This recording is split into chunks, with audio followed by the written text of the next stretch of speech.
Africa Media Live TV. Kindly subscribe to our YouTube channel to get updated on the trending gist, latest news all over the world.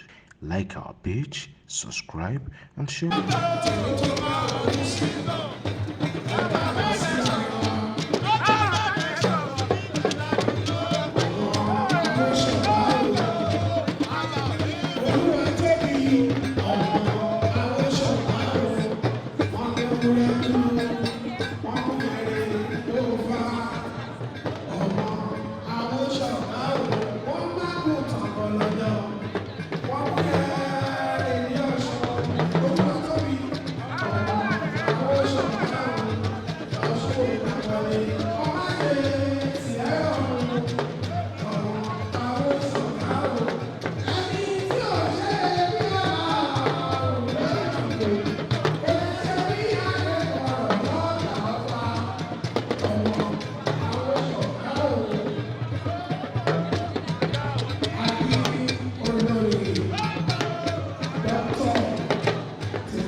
Olori Temitope Ogunwusi, ọmọ wa jókòó tí olórí àgbà bí ẹgbẹ́ olórí àgbà lẹ máa jókòó sí.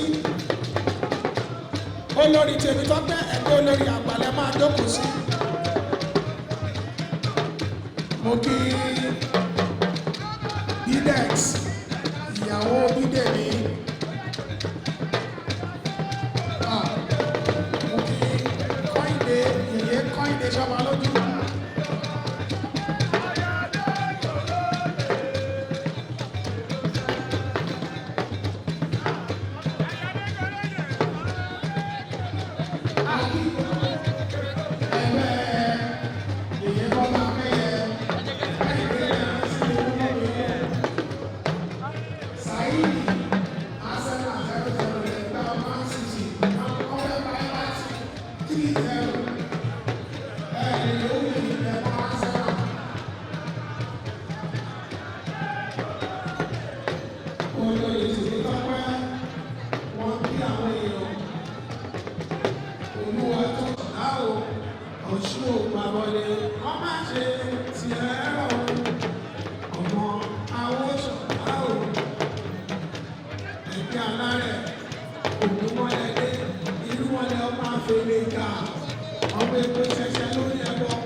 Bismillahirrahmanirrahim.